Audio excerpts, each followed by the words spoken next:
Welcome to Naked Lunch, everybody. Today's guest is Jerry Greenberg, the restaurant powerhouse, here to celebrate the 10th anniversary of one of the best burgers in LA, Hi-Ho Cheeseburger.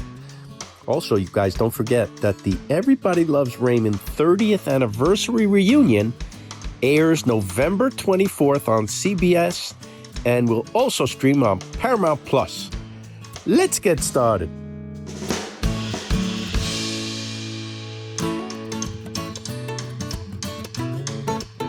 Let's spill the beans, chew the fat, food for thought and jokes on tap.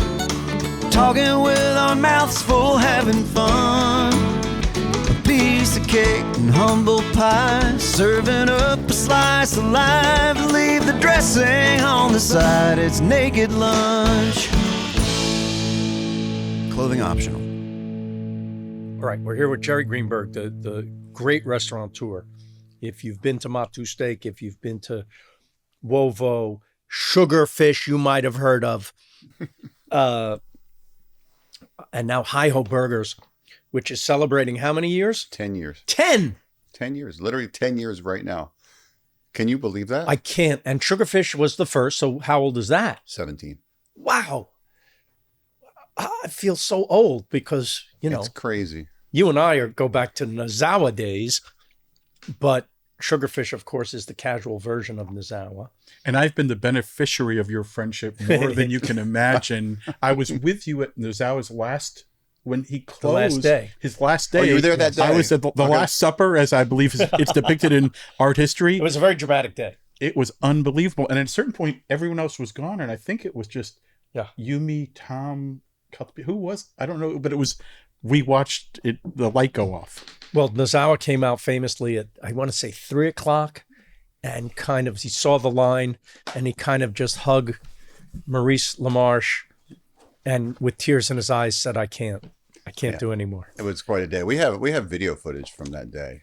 That's really I'd love to powerful. See it. Yeah, I don't know. We should share that. The closing of that restaurant felt like a death in the family. It was, we're so happy that we have Sugarfish of because course. That was the thing that we because that feared. continues. Someday, it's like the sun continues. Yes. Someday, Nazawa turned 80 this year. Oh, he's so great.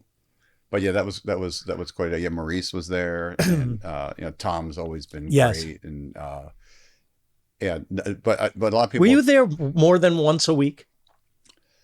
I probably averaged once a week Me when too. I lived in Boston. So what? Yes. I used to call Yumiko and I would tell her, my plane's late coming in. I fly into Burbank just to get on the ground fast enough to go over there. And one time I made the mistake. I'd literally call Yumiko and say, because you remember the whole thing, which is they close at 10 o'clock, but the clock would say 10 o'clock when it was 9:15. That whole thing, it's always, they were closing early. Yeah. And I'd ask her if I had a shot. One time I made the mistake of asking her, would Nazawa, can you just, I know you're going to close. Can you put just anything in a box for me? She's like, no, not going to happen. But on the day that he closed, so he gave Maurice a hug, but I didn't get a hug. I got a call into the kitchen, and Yumiko said, and Nazawa said, Nazawa, we're going to have to close early. It's too much. So she said, Jetty-san, will you go tell everybody? Oh. So Lele, who's one of the founders of Sushi and Wobbo, Lele and I had the dubious distinction to tell the people in line that we're sorry, but the service is ending. And they first thought we were joking, trying to cut the line. You never do. I've heard. I've never joked. Never joke. But never cut lines. Oh, no, I don't cut lines. No. And Lele and I were actually there in the line at the beginning of the day, and we had already eaten.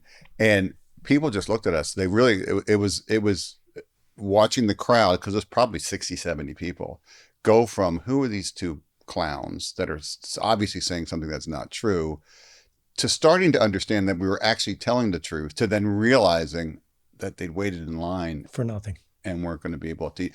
But we actually, we kind of improv'd, and we got everybody's name and invited them to Sugarfish on, as a thank you from Nazawa. That's great. But we just improv. We got to do something for what can we do for these people? They waited for hours? Yeah. Wow.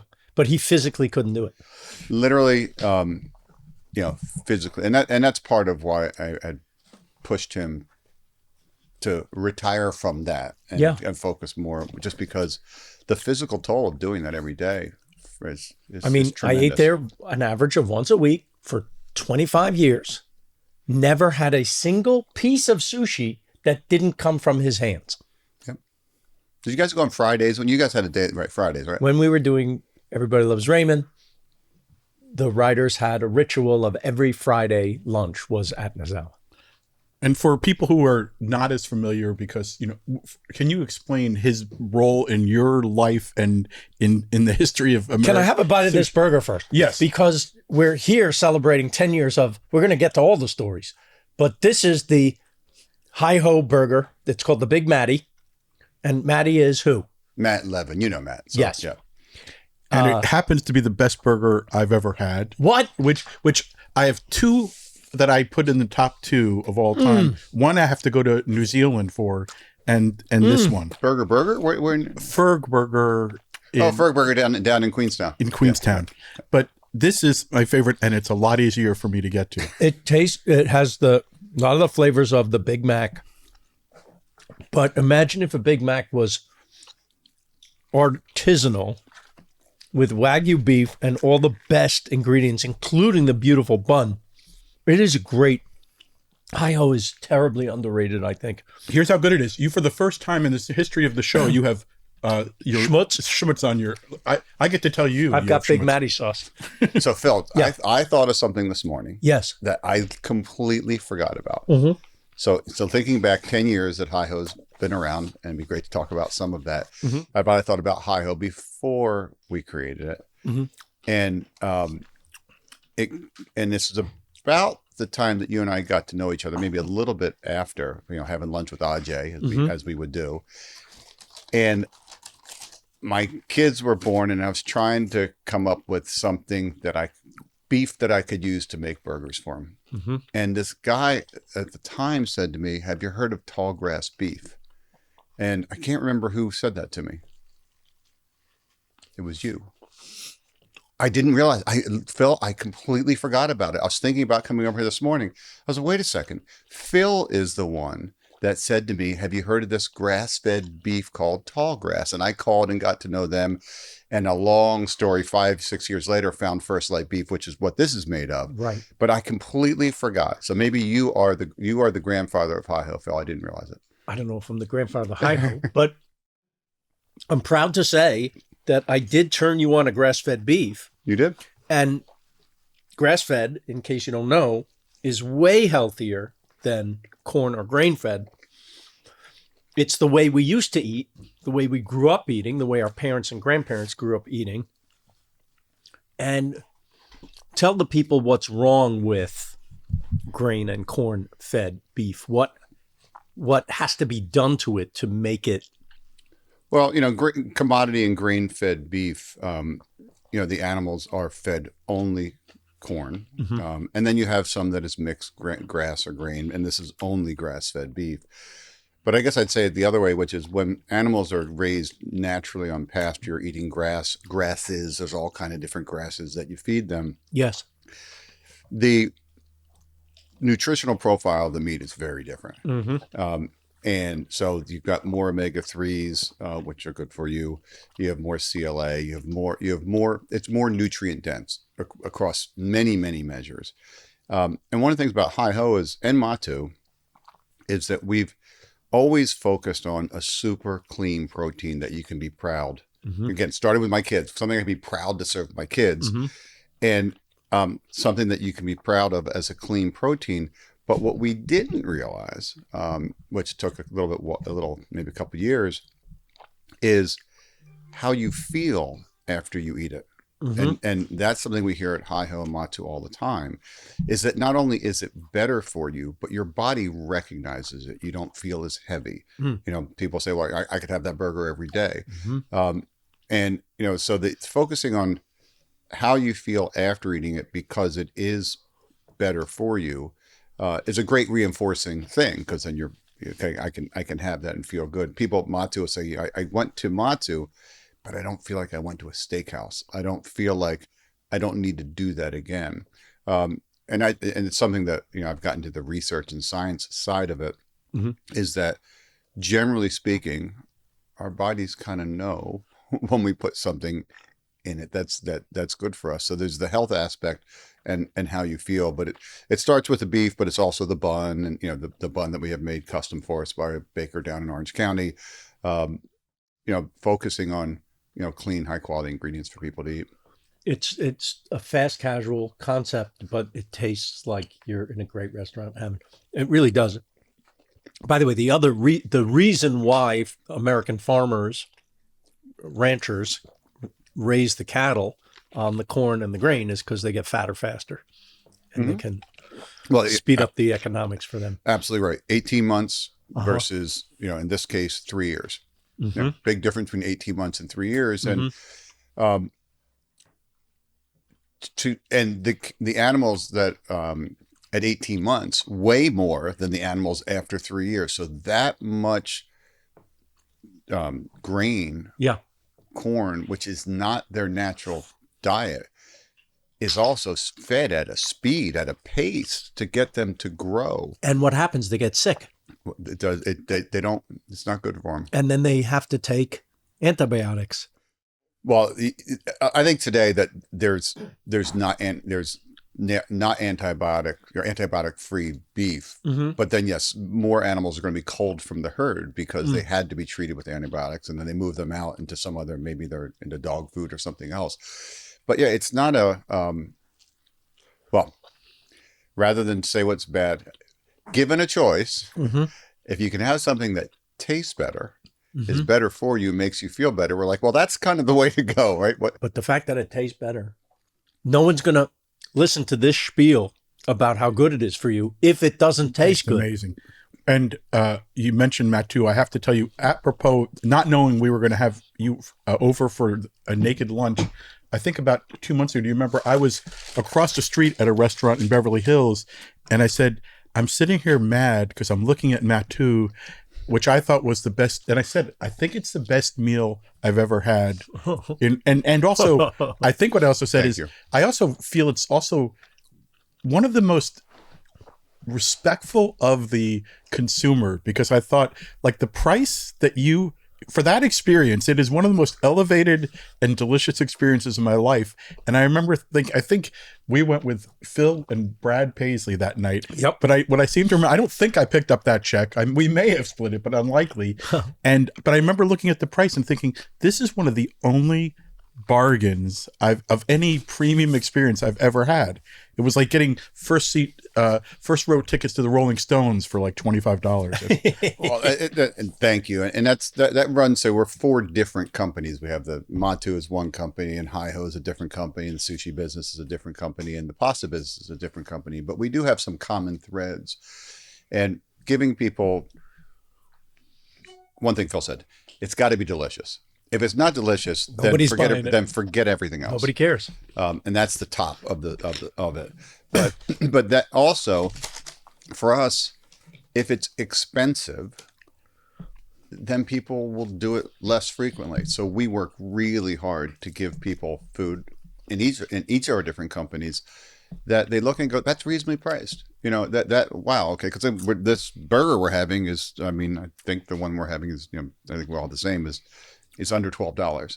It's incredible for a grass-fed Wagyu burger. It's fantastic. In 2025, where that's unbelievable. And there certainly are cheaper burgers, we understand. But it could easily be a $20 burger.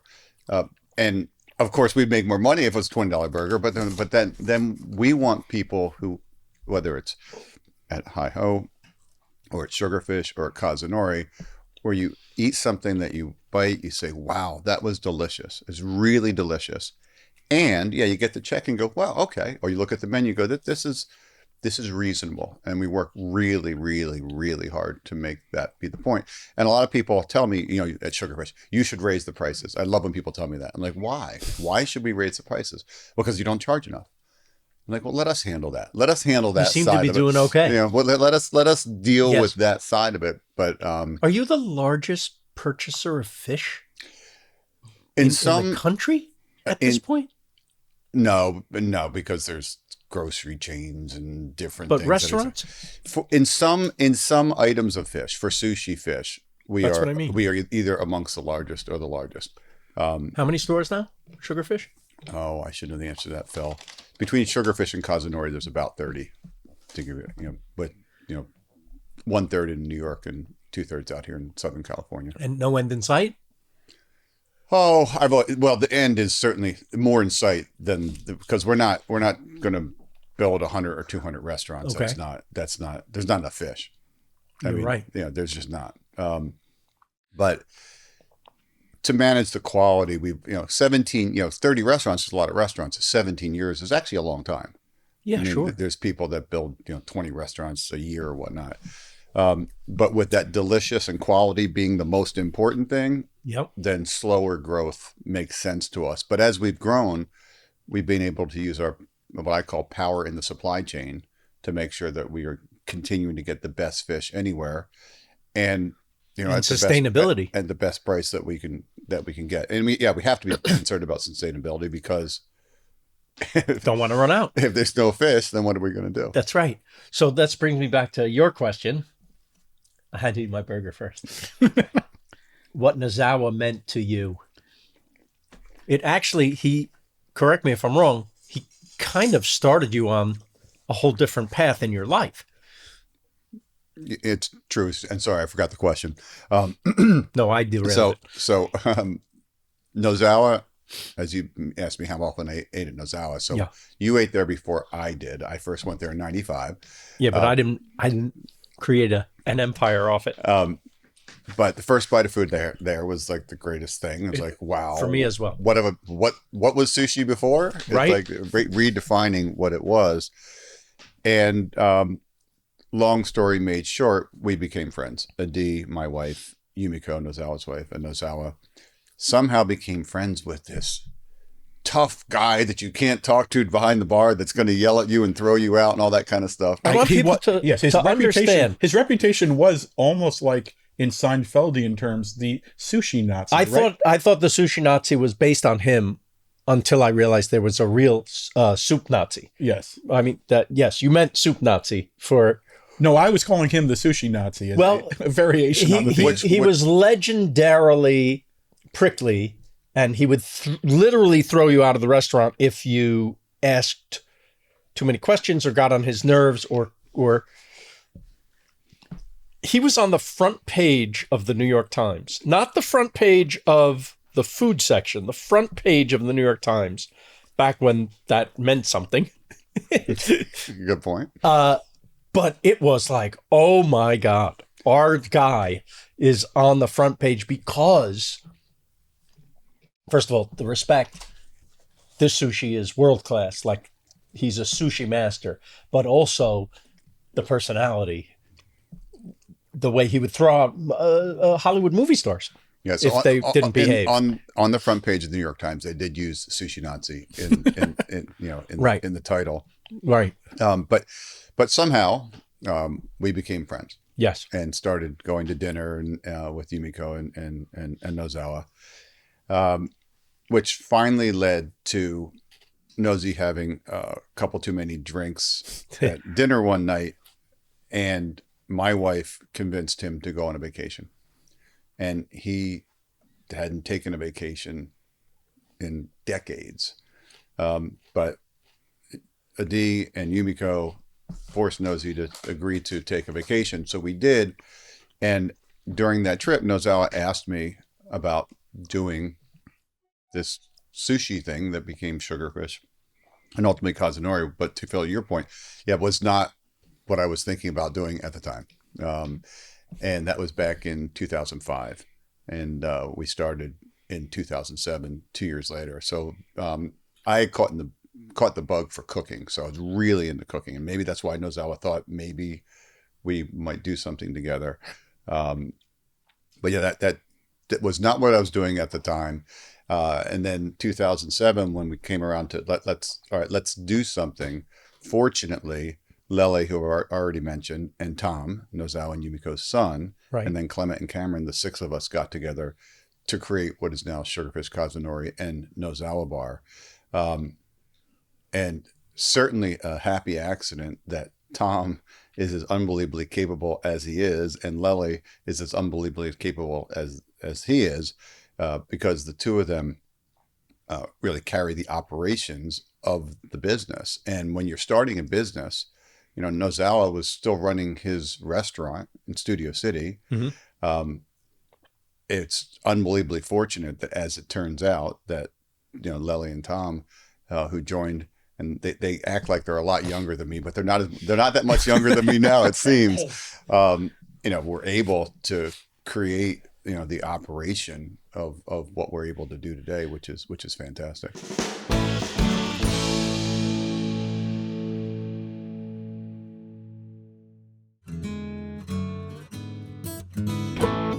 Do you think coming from what you came from and then getting into and following your passion into food as a business, is it coming from where you came from, which is literally a guy who'd already had considerable success, and following your passion for food? Is that at the core of why your businesses are so food centric and great for the consumer?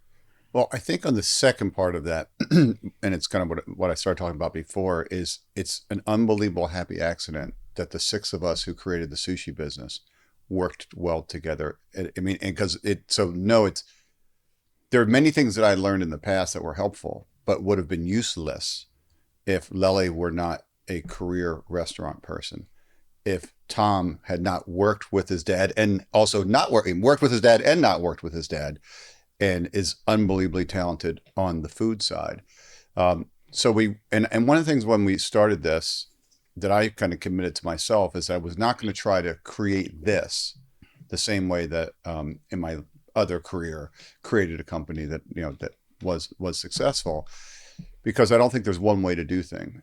But the contributions of Lely, Tom, Nazawa, Clement, and Cameron, all from different perspectives. Cameron's real estate, Clement's marketing and branding and identity. We met in my basement every day for 6 months and created, you know, what you see today. It's some of that's just luck that the six of us were able to leverage everybody's strengths doing a new venture, and it worked. And we didn't know if it was going to work. The theory was, take Nozawa's food, make it more accessible, both, you know, kind of price and just an easier place to be in. You know, would that work? And everybody I talked to said, oh, of course it's going to work. But there's no, of course, anything's going to work. We're talking about taking a very specific, traditional, kind of nigiri focused with a little sashimi and ham rolls food. It wasn't California rolls and monster rolls and eel avocado rolls.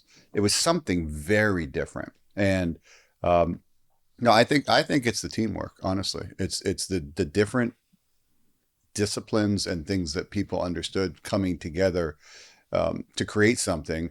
And for the other businesses, Matu, Wobbo, and Hi Ho, as all separate businesses with separate teams with some overlap, they've all benefited from what we all worked on, you know, at the beginning.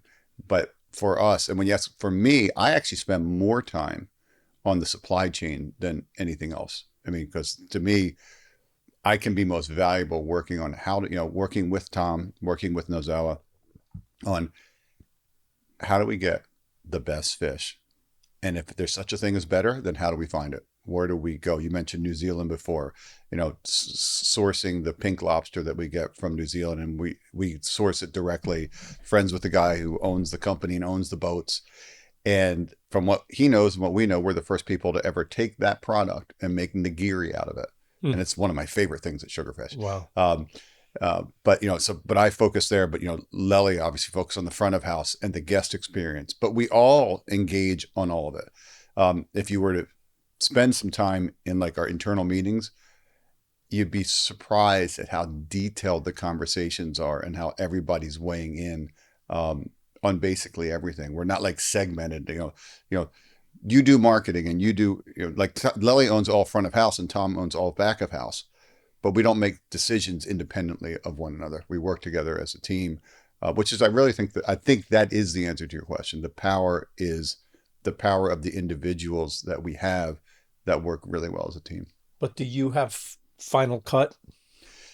From an operational standpoint, I mean, Nazawa was running his restaurant for a long time, right? And then, but what the operational side of the business, Tom, Lely, and I work together, and I would say that there's no need for anybody to have a final cut. Now, Because you agree. well, because we will agree. We don't always start agreeing, Sure. but we never argue. It's just Best idea wins. It's just debating, Yes. okay, and debating not to debate each other, but to beat the ideas up, because there's lots of ideas. Let me tell you something. And there's a guy I know sitting across the table from me who's going to be in the restaurant business very, very soon, That's why you're here, so I can get free advice. which is going to be great. I mean, it really is going to be great. And everybody has an opinion on how a restaurant should run. I know. So at the end of the day, your personal taste, if it's your name and your money on the line, your personal taste has to win, I think. Well, That's what you're betting on. Yeah, what your intent is, what you're trying to do. Right. But with food, as it relates to the sushi business, Yes. And there are some things that Nazawa has the final say on, just because we're honoring his Respect. food. But it doesn't kind of go that way. Is there anything on any of your menus that you personally, it's not for you, and you let it go because everyone else seems to like it? Well, I don't like coffee, and we have a coffee panna cotta. The only thing you might have in common with me is you don't like coffee. I've never had coffee, and That's so olives. interesting. I do not like olives. I can't eat olive. I've never intentionally eaten an olive, so I feel. Look, I see you two falling in love right in front of me. I'm in love with the dessert that's over there. Let's try that. First of all, before we get there, let's talk about the fries. Look at this bag. It has holes in it, an H of holes, which is, I think, one of the genius. French fries travel horribly. Why? Because they steam in the bag. So when you get them, they're soggy. These hold up way better. This is already a lot of time has passed, but it's really the best fries. And correct me if I'm wrong, beef tallow? Beef tallow at Matu, not beef tallow at Hi Ho. Got it. We make the fries, and then they're finished differently in the two different places. Yeah. But They're delicious. But the bag for Hi Ho is a great thing to look at as indicative of how do we do things better. Yes. I mean, and it was an idea that came up, and we did it, and we were the first people to do a bag like that. But it serves a purpose: make the food better. Better. How do you do that? Make it better. And this just looks like a cup of something white, but what is it? So Dessert. I think 3 of these are banana cream, and I think that's key lime. Oh. So How can you can tell? because the banana creams I think are you round. like key lime. Oh no, this is key lime too. I think it's 2 and 2. Yeah, it's just 2 and 2. So we'll get you guys to try this. But here's another thing that Phil is also going to tie back to something that you're going to recall. Yes. So we've been making our key lime pie and our banana This cream. banana. Oh, did I get them wrong? Or are you going to tell me it's key lime?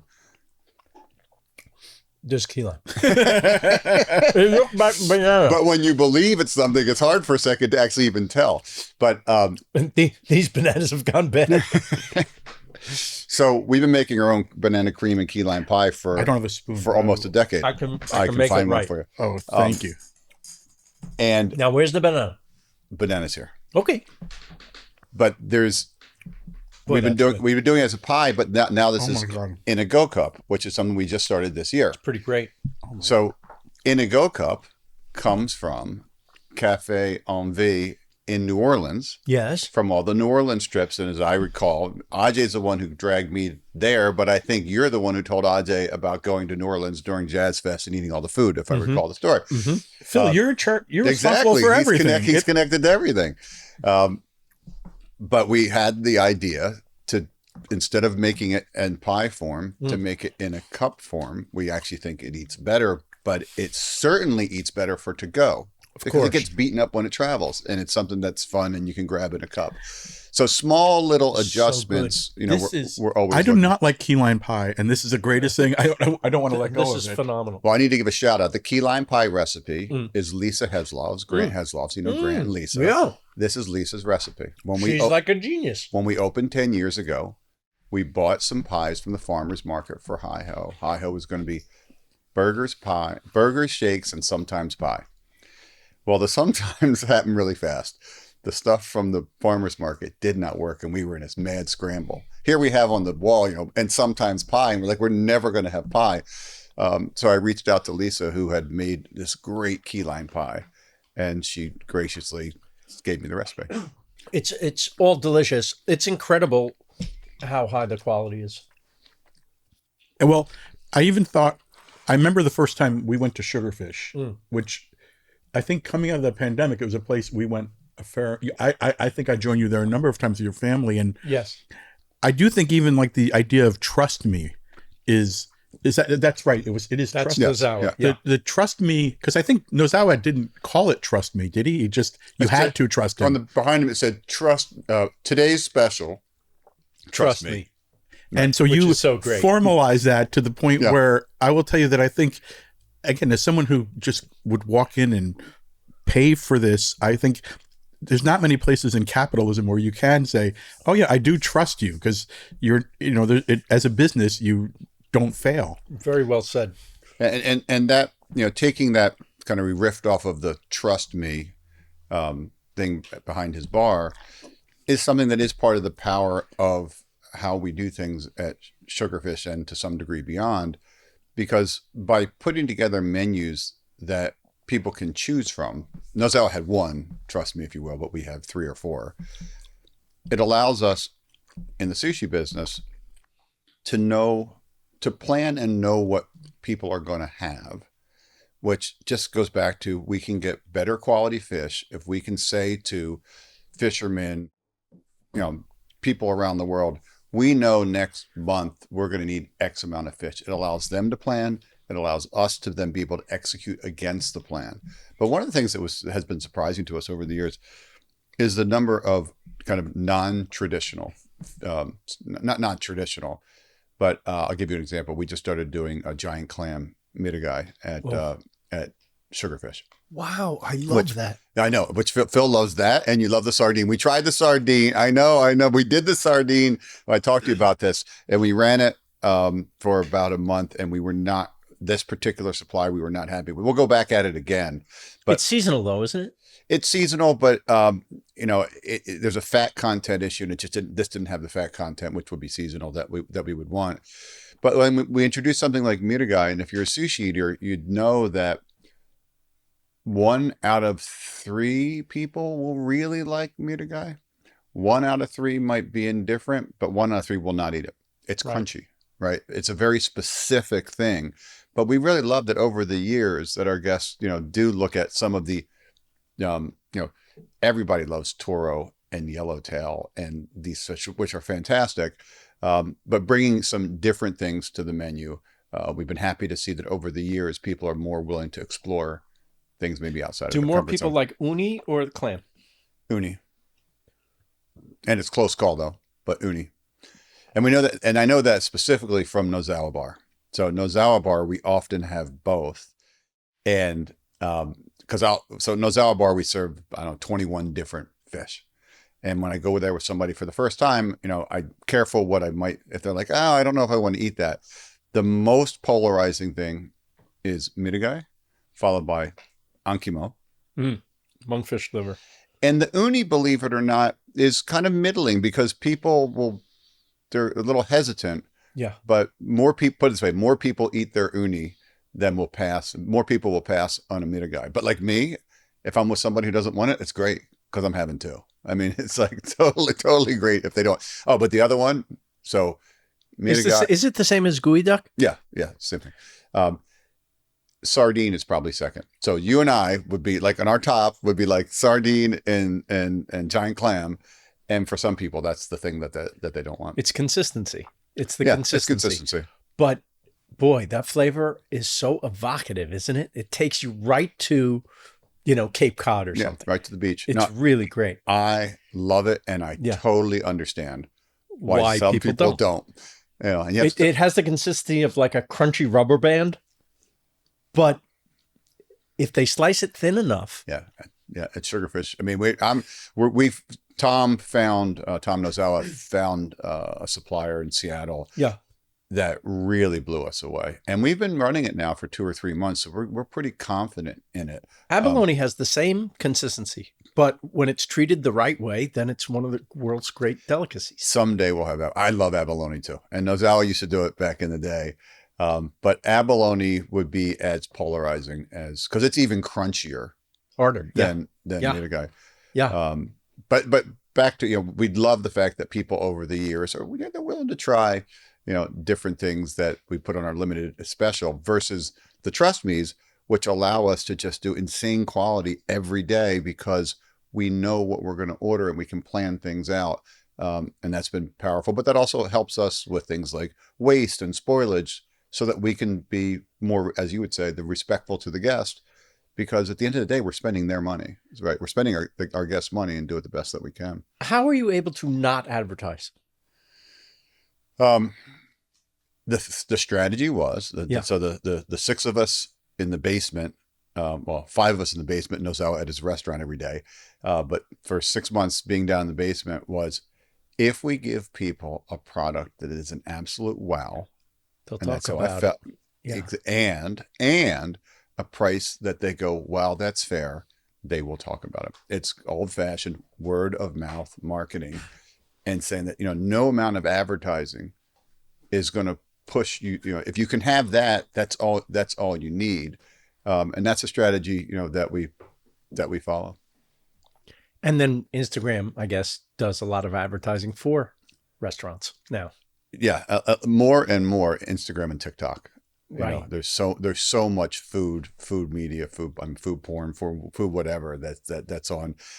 And, some of it, I won't name any names, but people will show me something on Instagram that's an Instagram famous restaurant, and they're like, you got to go there. I'm like, I don't know that I need to go there. Places that are. Oh, I've been in Europe even, and you see the giant lines and you realize the food has a certain poppy look and people want a picture with that food.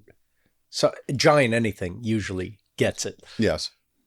And then you taste it after waiting and you're like, this is crap. It's all about the Instagram.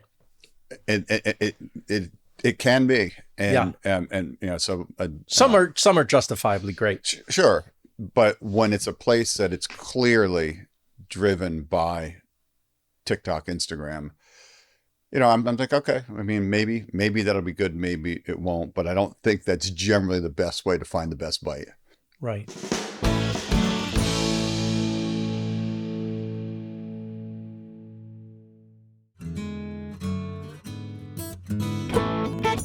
How much of your old business sense helped you when you switched lanes? Is there an ethos that's the same? Or did you completely have to rethink? There's some things that are the same around what ultimately is the hardest thing, and the fish side of it, or the beef side of it, or the pasta side of it is hard enough. It's the people side of it. So having a commitment to culture and values and what we're here for, and what's the vision, what's the mission, what are we after, what are we trying to do, and to get all the people, and across the 4 businesses, about 1,500 people, to get all the people on the page of the business that they're in is hard. It's really hard. And that's where, like in the sushi business with Tom and Lely, that they are dealing with every day. But how do you set the culture? And that was very similar in my last company. That there's a through line there completely and totally. Taking care of them. Well, more than taking care of people, making sure that people understand here's what we're here for, because people are happier when they're part of something that they believe in, and because there's nothing wrong with working hard. In fact, I'm a big fan of working hard when you believe in what you're doing, right? And so getting people to understand what we're doing, why we're doing it, and being part of something intense and successful. And things that are intense and successful, we find fun, but it's not trying to find things that are fun first. In work, we got to find, and we like the intensity, and being able to do things that put smiles on people's faces. And then, but that part of it is one through line. The other is probably not being afraid to do things differently. In my first company in here, to look at something. And I think what I probably offered to, in the sushi case, Tom and Lele, being the oldest of the businesses, was that I didn't have a restaurant understanding. So being able to challenge some of the things and say, well, why is it done that way? I mean, because to me, I mean, just trying to learn how do you manage a business like this. But those are the two things that probably are related to my prior stuff. I think if you're opening a restaurant or any business or putting on a show, you have to have been an audience. You have to have been the customer to know what you like. Because that taste, I think, is the driver. What you're doing is, it doesn't sound like you were in it for money first. It sounded like you wanted to add something to the world that was good, that you, like you said, would be proud to serve your children. That was healthy and great and reasonable. That then, the money then comes because you're adding to the world. Yeah, I couldn't agree more. In either my first thing I did and this food stuff. By the way, we're tiptoeing around what you did. Tell the people what you did. No, that wouldn't be simple to do. But the being money first is an option, but it's not what I choose. Right. And anybody can make whatever choice they want. Right. If the success and the money follow, awesome. I'm not against making money, but the passion has to be what you're after, and like to do something better than, add to, more quality, whatever it is that you're passionate about. And I can tell you that the people that in our 4 different businesses, we are in it for the passion. Because the other thing that Phil's about to find out is there's easier ways to make money than the restaurant business. Oh, I've learned this as an investor. I've learned this. Well, can I say something about that? Yes. I was asking Phil when I walked in the door. I remembered many years ago, he took me for a good burger on La Brea, which ended up becoming, for a couple of years, a great burger company. Yes. A really great burger. But the company didn't maintain, in my opinion, the quality. Integrity. Yeah, integrity. And you see the difference between the way you run things and, in that case, a company that I think lost value gradually. Yes. Phil took me to the same place. And Phil later told me some stories about just, whether, it's worth changing maybe one ingredient for another based on cost. And that's not our way. Now, that being said, we every day think about how can we get better, because as you grow, people are naturally going to assume that you're going to get worse, because it seems like places as they grow always get worse. That's right. So we take it upon ourselves to say, how are we going to get better? Yeah. To push against that. And the answer is key lime pie. Yeah. I love it. You didn't like key lime pie. So it's great. But the commitment to the food and the bite, and Phil, you said the taste. One of the really interesting things about Nazawa is that he would say, and one of the most important things he taught me, is that even though people would think that he is completely indifferent to what people taste, it's all his taste, he would not tell you that. He would say that the advice he gave me is, when people eat food in a restaurant or in your house, whatever else, if you want to be really, really good at this business, you have to understand what they thought of it, but don't listen to them. You watch them, and you look to their eyes, and literally, what's their visceral reaction to the food.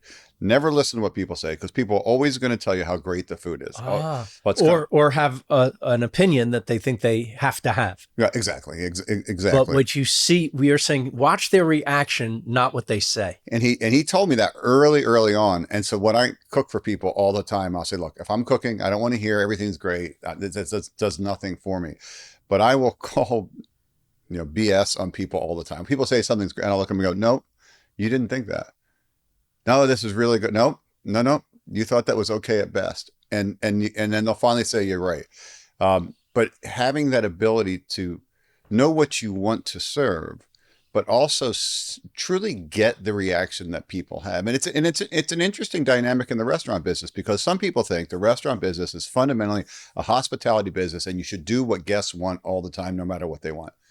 But if you did that, you would just kind of have an averaging of things, versus the other side of what Phil said is the taste that you want. And there is a marrying of the two. If you try to hit everybody, though, you miss everybody. Exactly. It has to be specific. It has to be. It has to be specific. Somebody has to drive the car. But you have to be open to the idea. Of course. That it doesn't mean you don't take directions. I got that wrong. You don't stop and ask for directions when you're driving the car, but you have to drive the car. Somebody or some bodies need to be driving the car. And I had that conversation many years ago about a very good pizza place that used to be in the city. And the chef owner, he asked me for some thoughts about things. And as he was training other people to do it, and he explained to me, well, the guy that I have doing it likes to do it this way, a little bit differently. And I'm like, no, stop right there. I'm like, it's your pizza, right? Yep. It's your recipe, right? Yep. Then it gets done the way you want it done. If the person that is working for you comes up with something better, then great. Then work on that together. But that is, I think, going back a little bit, kind of what gets restaurants, they just drift away, because they don't want to hold to a standard of this is what we're going to do. Sometimes it's not because they're lazy, although that could be the case, but it's because other people start learning something and start doing things a little bit different every day. And then it's not even recognizable, but nobody even noticed. And that is something that we just think, no. If people in our company have an idea of how we do something better, bring it up. Talk about it. Test it 1,000 times, and then maybe it'll see the light of day. But you don't just decide that, I'm not going to ferment the dough 24 hours. I'm going to do it 21 hours because I think that's better. No, you do what you're supposed to do, and then you learn. And that's what gets into the cultural expectation, is that in any of our businesses, what we do, we need to do exactly that until we change our minds. We just can't float away into something different. I think that's one of the biggest challenges in the restaurant. Can I ask a question? Is Japanese, you obviously, sushi, a Japanese tradition, and I made my first trip to Japan with my wife only a couple of years ago, and I was thrilled with how different Japanese culture was, including the food culture. So beautiful. The expertise, the places, the food that I'd been at one Japanese restaurant that had everything, the specialization, the care, the sort of sense of seriousness about what they were doing. Has that been an influence on you? Have you learned from the Japanese way? Yeah, yes. And, Phil talked about, Nazawa would throw people out, but he didn't throw people out that weren't really honestly asking for it, like getting into something with them that you knew was going to go wrong. Like people would come in and ask him for a California roll. He didn't do California roll. The minute somebody would ask him for that, he knew they were going down a route that they were just trying to tweak him and to see. But for Nazawa and for Tom, it's about respect. And Nazawa, if you respected Nazawa in his restaurant, he would give you unbelievable respect and teach you. Yeah. If you had a question about sushi that you didn't understand, it's the kindest, gentlest teacher. I don't know if I've told you this story, but I went with my friend Alan Kirschbaum. This had to be back in 1990, maybe. And he gives us something raw. What was it? Oh, sweet shrimp. Mm-hmm. Okay. So the little ones from Boston? The on nigiri, on sushi. Yep. And it's literally raw shrimp. Mm-hmm. And my friend Alan was very squeamish about this because it can be a little slimy. Mm-hmm. And he was just sniffing it. And we were very respectful, and we didn't want to offend Nazawa in any way. But Nazawa looked at the reaction. Right, saw the eyes. Laughed, took it away from us, and put the shrimp in the toaster oven. Oh my God. Broiled the top. Never heard this story. Broiled the top. So now you have cooked shrimp. Yes. Absolutely delicious. You know what happened next time we came? We'll have it his way. because he offered the hand of friendship that way. So we did it, and now we wouldn't think of having the shrimp cooked. But it comes down to the respect that you're talking about. But respect both ways. Right, exactly, both ways, and that's Yeah. the thing. Like Nazawa's a pussycat. Yes. If there's any respect, but yes, that I would say is more of a Japanese style that you'll see in Tokyo. I spend my time in Tokyo mostly when I'm in Japan. That has had an influence on us, and Nazawa would take it a step further, and say that a restaurant, and this might not sound great, but it needs to be in control. You know, he is a chef. You need to run the restaurant, and what he means by that is, it can't be a free for all. It can't be what everybody, And it's like if somebody comes to the restaurant, there's a respect from the guest as a guest, Right. and then you should be respectful from the restaurant side back Yes. to the guest. It's a two-way street, but I think that has had quite a bit of impact on all the things that we do. Nancy Silverton, working on the diner with me, she has certain rules too. You can subtract anything you want from a dish. Allergy, distaste for, cilantro, let's say, whatever it is. Olives, if you don't want olives. But she's not adding stuff. Because once you add it, you're now changing the makeup of the thing to a point where it's not hers anymore. And that's why she doesn't want every omelet in the world on the menu. There's an omelet that she wants, and you can ask for the ham and cheese if you want. It's not on the menu, but it being a diner, there's certain basics, a veggie omelet, and then there probably will get to at some point an omelet of the day, like a special. But she doesn't, because she thinks if you put, for instance, tomato in an omelet, ruins the omelet. Why? Because there's a lot of water in tomato. It gets all soggy and wet. How many diners do we know put tons of tomatoes as part of their veggie omelet or any other kind? I never thought about it. Well, but and Nancy's spot on. And the thing is, if look, in the restaurant world, when you put a plate of food out, you're going to get judged, right? That's what it is. It's her name. It's her name. It's your name. And you have to stand by it. It's your parents' name. You got it. People are going to be critical, and they have every right to be critical. Yes. If you don't like something, you don't like it, right? But to be criticized for something that you don't want to make, right? And that's the point, which is if people start doing things and then start criticizing your food, and it's not even your food any longer. But like, go back to Hi Ho. Yes. We just did Alex's Lemonade. Did the after party. Which, for people who don't know, you've talked about it with Jimmy Kimmel. It's a phenomenal a huge charitable event. Great charity. All the chefs in town, everybody shows up. It's the best food festival in Suzanne the country. It's awesome. It's awesome. So we did the after party with Hi Ho, but we didn't do any substitutions at all. And we just laughed, as we always laugh every time we do that, because we can make the burgers twice as fast. And if you're in the restaurant business, if you could do something twice as fast, that'd be really, really, you win. It'd be really, really powerful. But we don't do that at Hi Ho. We let people subtract, and because to some degree, you want to be hospitable. You want to try to. And what we try to say is, because Jordan Oken, who he makes fun of me, like all these rules. I'm like, we don't have that many rules, but yes, we do have some rules. But when you get into substitutions, it's a great example of your food no longer being your food. And we will test things, and it may sound stupid to people, but there's things where we've tested and doing a subtraction, we're like, we can't stand by that. So we do a thing called Ashton fries, that if you take the Ashton fries, is pastrami, cheese, spicy jam on the fries. And if you deconstruct it to a certain level, it's not something that we think is right or good. But how do you explain that to guests, right? And it's an interesting thing that it's hospitality versus the food centricity that you want to have. But I think the fundamental point, and we don't expect everybody to understand this, but as Nancy explained it and explained it well, at some point it's not your food anymore, and your job as chef is to put food on a table that you can stand behind.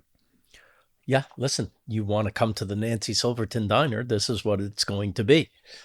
And if you're going to Nazawa, you're going for Nazawa and what he does. You hire an actor to be in a movie, you're getting Robert Redford. That's what he does. And not ponzu sauce on every table. You got it. Because that's the one thing we won't do. And people get very upset about it. And Nazawa would say, and Tom would say, why would we not give people more ponzu sauce? Because then they'll dip everything in ponzu sauce. And like, well, what's wrong with that? People, I mean, what's wrong with that? It's like, it's not the food any longer. But you know, it's something we don't expect all guests to understand that. You won't cook a steak. Medium. We won't. You won't go beyond medium. We won't go to medium. And we can't serve something at Matu. We won't serve something that we can't stand behind. And I get that some people like their steaks medium well or medium. We totally get that. And then we're like, we have a braised beef cheek. You know, we have something that's braised all the way through. We have pastas with beef. We have croquetas. We have things that are cooked all the way through, but we're not going to take a ribeye and turn it into a medium steak. And I know for some people that doesn't work for them. And we don't have an argument with people. It's like, we get it, but the beef eats at a level that we are unbelievably pleased with. This specific beef, you should say. This specific beef. Yes. There's other meats out there, beefs, steakhouses, where it doesn't affect, because, correct me if I'm wrong, Wagyu has a lower fat content. And so you want it to remain juicy. It's got a lower fat melting content. Fat melting content. Yeah, the melting point is lower. Yeah. The difference is big. Put it this way, the difference is bigger between what we call warm red at Matu. Yeah. And a medium. And we've talked about it, which is if we could perfect the medium steak, you know, would we do it? And we've tried, and it just eats dry to us. And we're like, we don't want somebody to come to Matu all jazzed up for their first time, order a medium steak and say it was dry, I didn't like it. It's like that. That's the worst thing for us. Yeah. So people, if you're coming to Matu, and you should, oh my God, you're going to have it medium rare. Give it a try. Yes, give it a try. It's cooked, to me, it's cooked perfectly. And by the way, still cooked more than you would eat it in Italy. If you went to Italy, it would be. Yeah, if you got a Fiorentina, a Bistecca Fiorentina in Italy, the center will be much colder. Cold and raw, practically. Right. It will be close to raw in the center, and is delicious. Quite well, you know, but a lot of olive oil is added to it. Yes. And for us, it's like, wait, the beef naturally has healthy fats in it. Yes. Olive oil is healthy, but yes, I don't want to eat a steak that tastes like olive oil. I love olive oil, not olives, but olive oil. Well, same here. But you know, it kind of changes the nature of it. But you mentioned Italy. We haven't talked about Wobbo at all. We have to. I'm glad you mentioned it. Do you know Wobbo? I've never been. You've Okay. I've never opportunity. And I love, and Italian food is my favorite food. Of all so now, his places, yes, this might be the most outrageous concept for a fast casual place you've ever heard. Oh, because of the supply chain? Yes. Here, say what happens. And we wouldn't call it fast casual because you sit and eat like, you know, anywhere, tables or. But it's not a fancy restaurant. It's not a fancy restaurant, right? It doesn't. You would say it's a casual restaurant. A casual restaurant. So I shouldn't say fast, but it is fast. If you want it to be, and it's not if you don't. But you know. But the pasta. Okay, tell people what. But anyway, but Phil makes an interesting point. It could be the craziest thing that we've done. Again, different team. This is Lele, me, Carlo, Germano, Christian, Pino. Lele grew up in Rome. His brother Carlo was still living in Rome. Lele and I doing the sushi thing together, cooking pasta all the time, decided to do a pasta restaurant. And we're like, oh, we're going to do a pasta bar. We're going to make a bar and you can sit and you can see the pasta cooked. And they'll put a couple tables on the side. Second thing I really got into cooking 25 years ago was making handmade pasta, all, you know, from fresh eggs and doing all that. So we're like, we're going to do this. And as we got into it, we realized that the only way to get the pasta that we wanted to be as good as we wanted it to be, and we think the best pasta noodle is made in either Bologna or Modena, both in the Emilia-Romagna regions of Italy. And there's great pasta all around Italy, but we really like the pasta there, is that we'd actually have to make the pasta fresh there and ship it here. And we did that in 2017. We were the first people to ever do it. We're still the first people and the only people to do it. So we have Pino joined our team in 2016. And so we have a team of people in Wobbo that get up every morning and make pasta in Bologna. In Bologna. In Bologna with eggs from Italy, with flour from Italy. And when people say, this really tastes like pasta from Italy, we're like, because it is.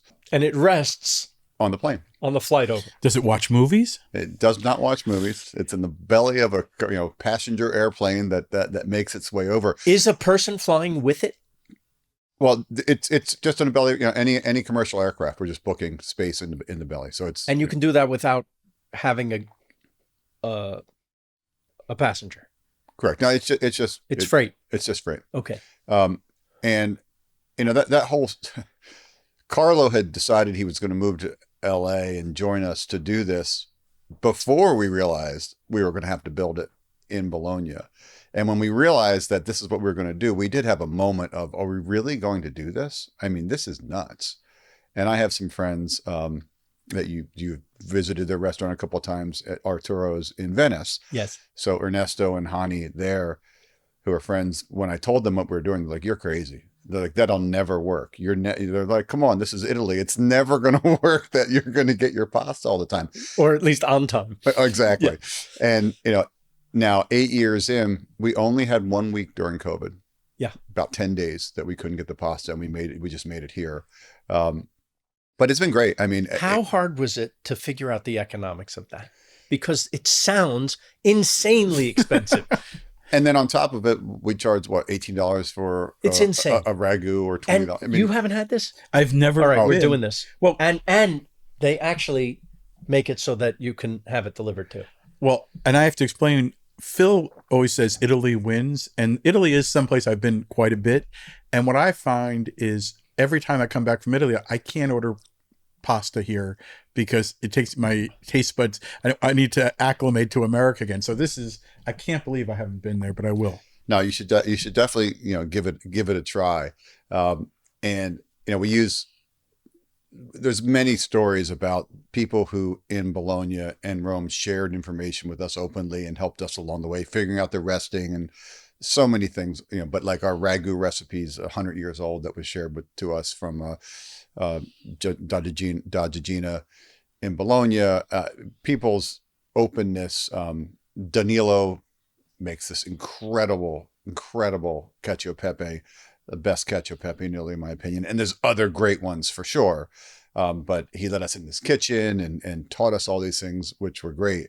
On the costing side, the ingredients and the labor in Italy is, less than Los Angeles. Right.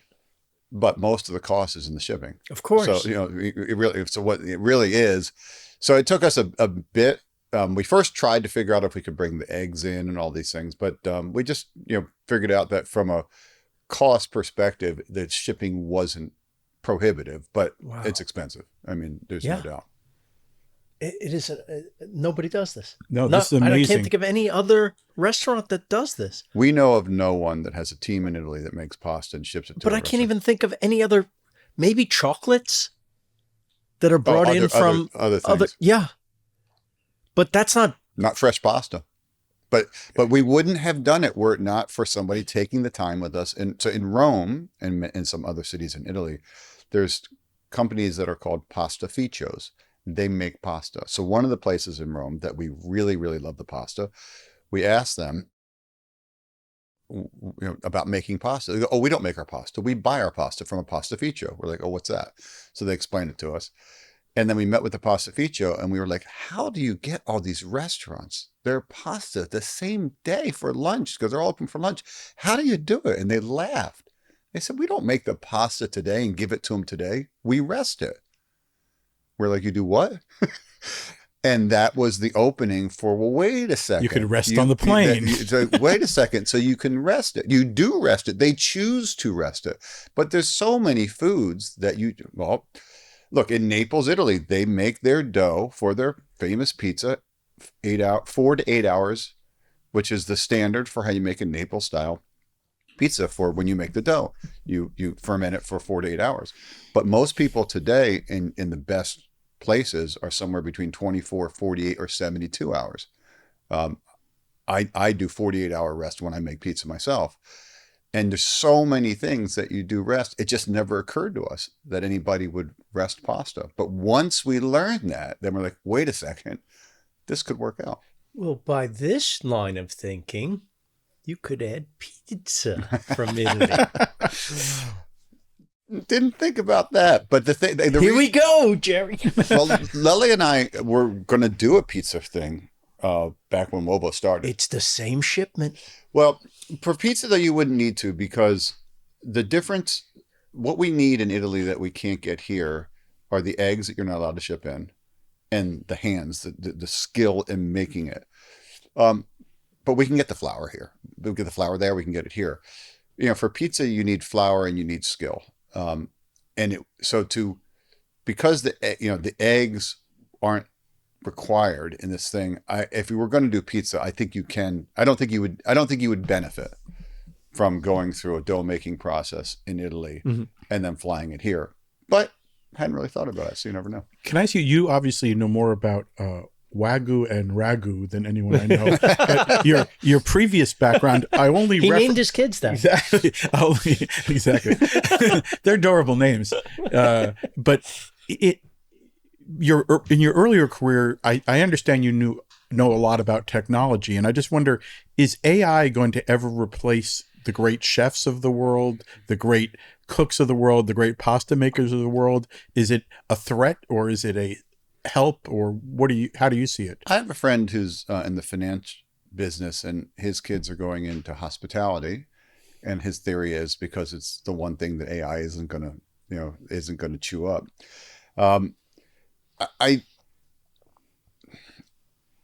Short answer, no. I don't think AI is going to replace people, chefs and making food and the joy of serving people.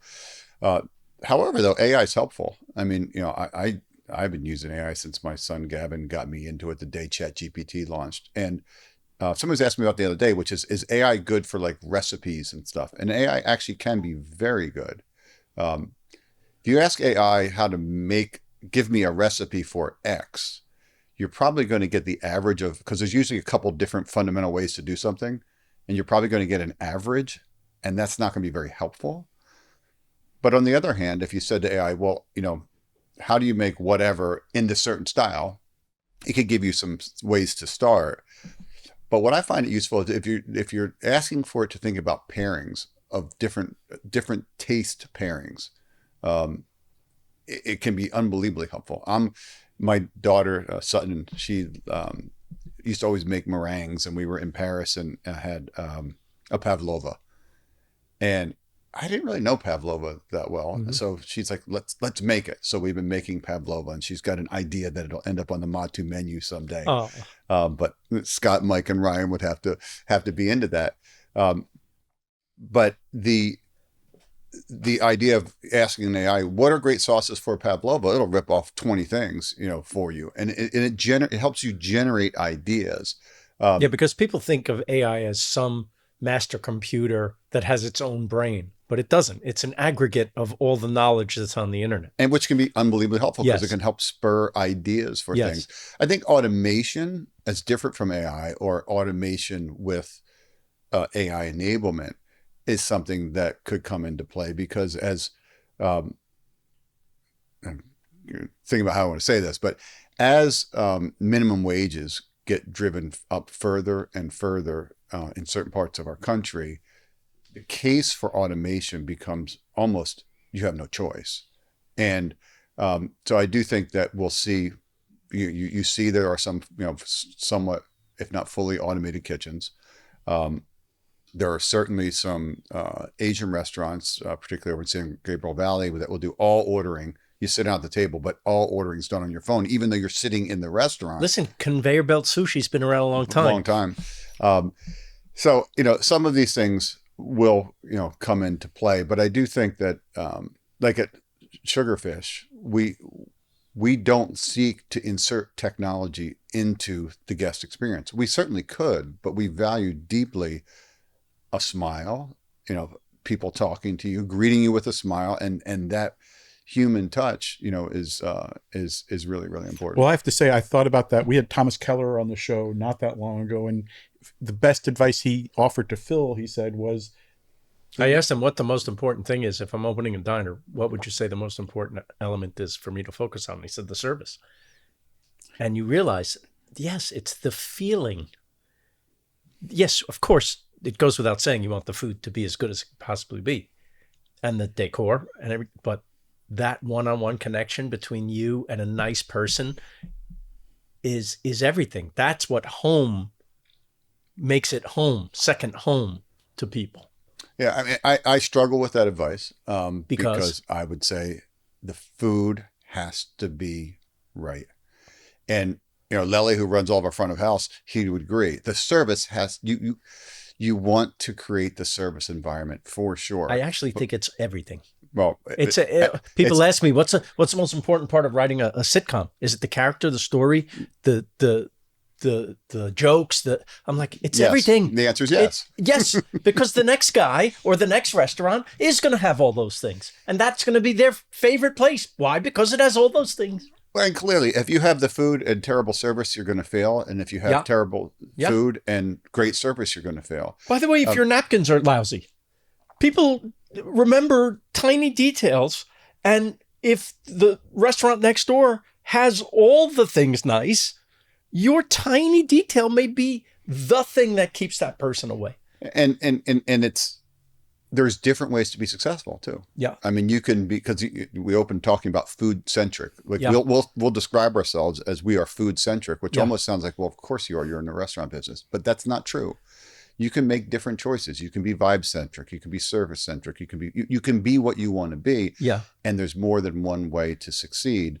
But the way that we think about it is maniacal about the food and deliver a guest experience that delights people. But the food is the star of that show. We're not going to use service to make up for right, exactly right. To cover up for. Phil, we're sorry you didn't like this. Let me just comp your meal and you do whatever you need to do from a service standpoint, but it can't be to cover up repeated mistakes. You got to figure out how not to have the mistakes. I totally agree. It has to be everything. It has to be everything. Any other advice for Phil?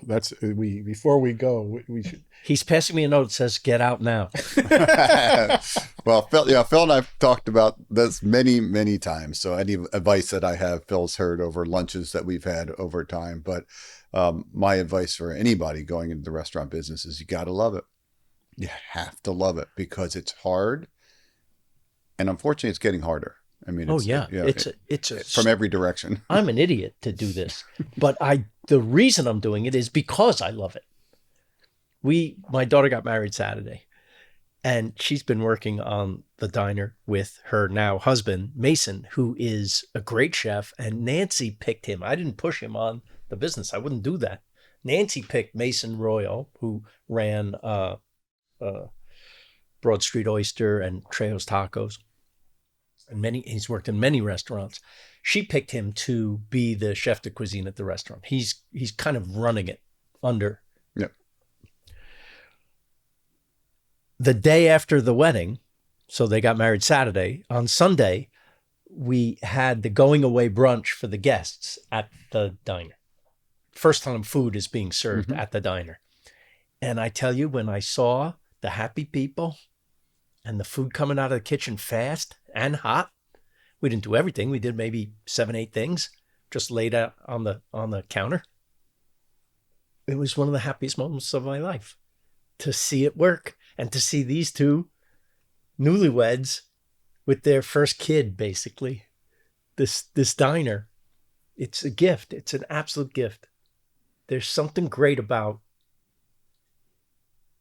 literally feeding people and making them happy. No, couldn't agree more. And it's unexpected for me, given my kind of technology related past life. But you're in the emotion business now. The visceral, tangible, people smiling or people criticizing and then turning somebody around. Yeah. For him to say that's his favorite meal he ever had in his life. That's huge. You? But that's, and it's, I don't know, Paul Feinstein. Yes, sure. Paul asked me something in an interview once, and he said, what's your drug?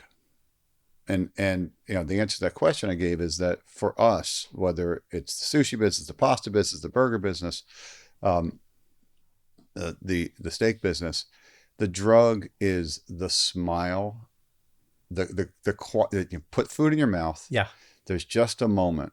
Maybe somebody's even mid-conversation, and they just kind of for a second focus on, and what we hope they're saying is, wow. Whoa, yeah. And it's the drug. I mean, there's nothing. So yes, when you said that was the greatest meal, like it's what sustains you, is what drives you. It's special, and it's tangible in a way that like technology's not. It's, as you said, it's feeding people. It's such a fundamental thing. Some people say, what's important? What's important about food?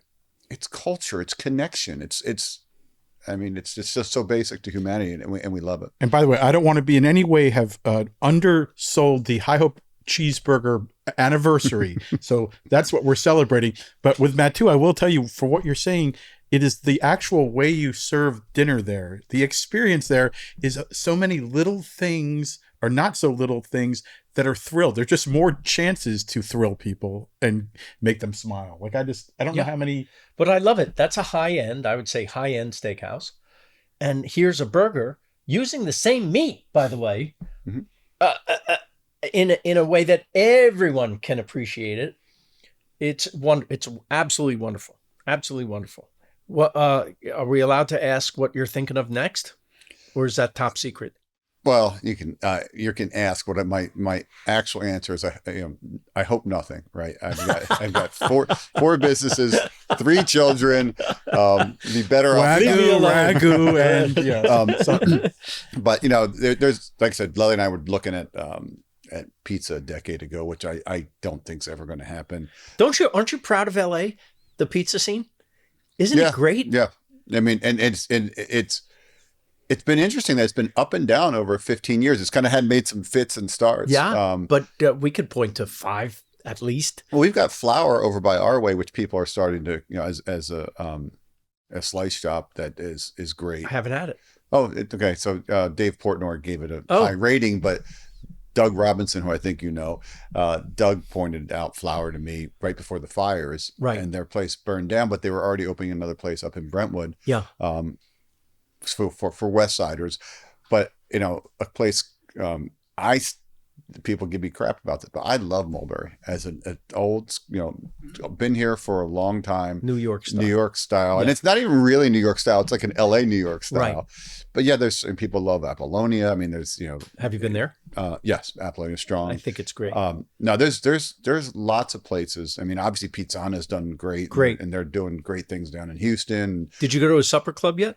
No, I haven't been. Because Mason works with Daniele on the Lele Supper Club. Oh, that's right. Somebody said it to me, and I couldn't remember that. I remembered that Daniele. Thank you for connecting that. When somebody asked me about supper, I'm like, I don't know exactly about. Well, we should all go. It's a very special dinner to have. I would love really to do good. It. I would love to do it. Yeah. Jerry, we love you and we love your burgers. Congratulations on 10 beautiful years, many more. And now you got more anniversaries coming up. No, I appreciate it. It's great to sit here and chat with you. Normally we just do this over lunch, but to do it with mics in front of us is great. Yeah. I really appreciate the time. Thank you. Jerry Greenberg, everybody. All right, thanks, guys. Naked Lunch is a podcast by Phil Rosenthal and David Wild. Theme song and music by Brad Paisley. Produced by Will Sterling and Ryan Tillotson. With video editing by Daniel Ferreira and motion graphics by Ali Ahmed. Executive produced by Phil Rosenthal, David Wild, and our consulting journalist is Pamela Chellan. If you enjoyed the show, share it with a friend. But if you can't take my word for it, take Phil's. And don't forget to leave a good rating and review. We like 5 stars, Thanks for listening to Naked Lunch, a Lucky Bastards production.